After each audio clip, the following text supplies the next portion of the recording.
accomplishing, going, doing, performing.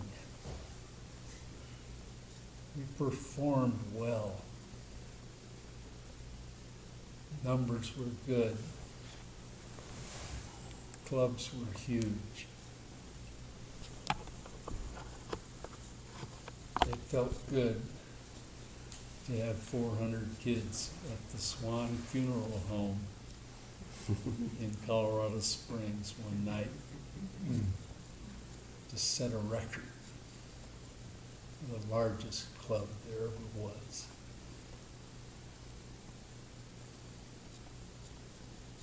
There were some dangers connected with that performance mentality.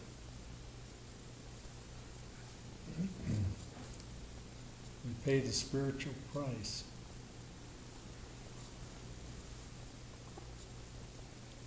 We tried to minister all too often out of our own resources.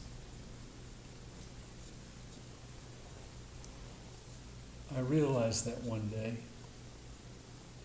personally. The numbers were up. Things were great.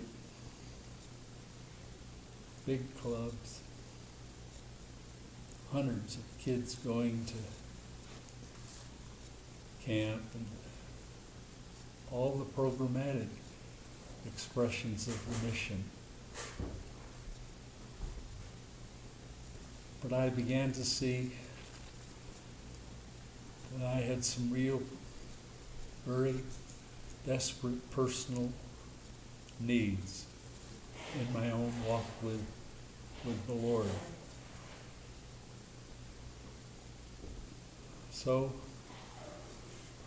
I sought out spiritual counsel. There was a Catholic bishop then, in those days, who was a wonderful friend. So I went and saw him, and along with a priest in Denver. And I said, everything's going great, except in here. I don't know what's happening. The numbers are up.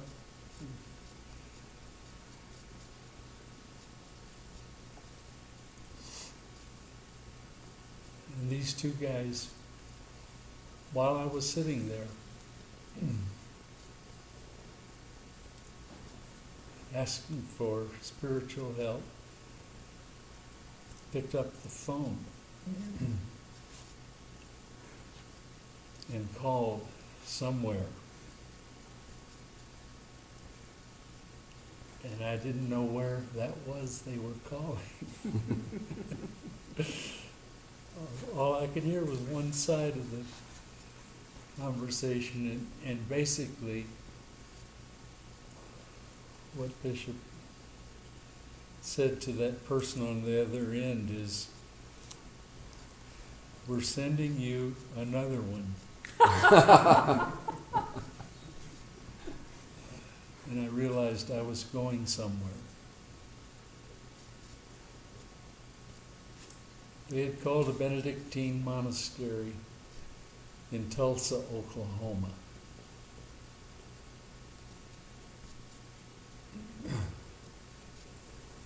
And the next thing I knew, I was on my way there. Great Christian activist. Things were rolling, but something was wrong inside.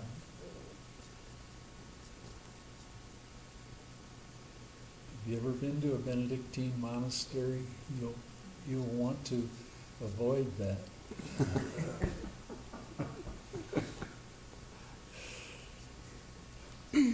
7 Benedictine sisters. average age deceased.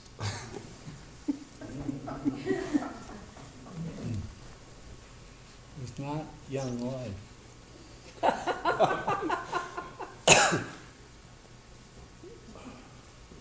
He put me in a little hut down there in Tulsa, and they smiled at me a lot, and they fed me, and they let me sit in on all of their worship.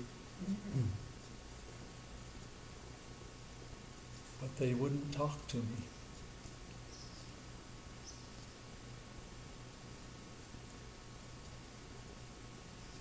They knew that what I needed was to have God talk to me. And so those days went on down there. And I realized that I was a person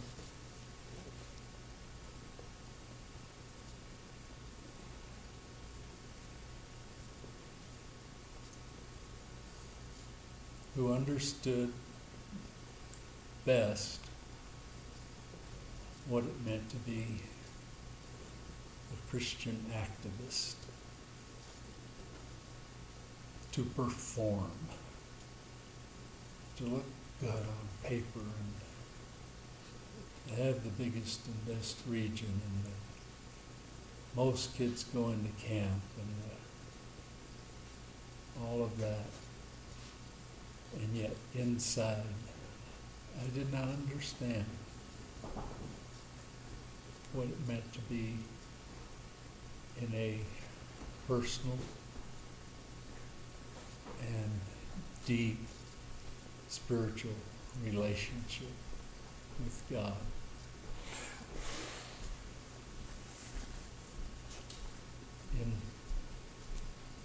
In that funny little monastery in Tulsa, I realized things had to change. I loved young life no less. I loved being all of the things that I was able to be as regional director, and ultimately the president of the mission. But I learned that all of that activity had to flow out of the presence of God,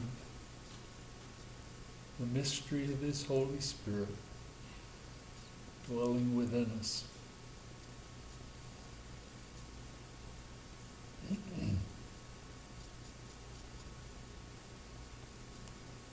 This would be our biggest concern for you. As regional directors, you have a wonderful, wonderful responsibility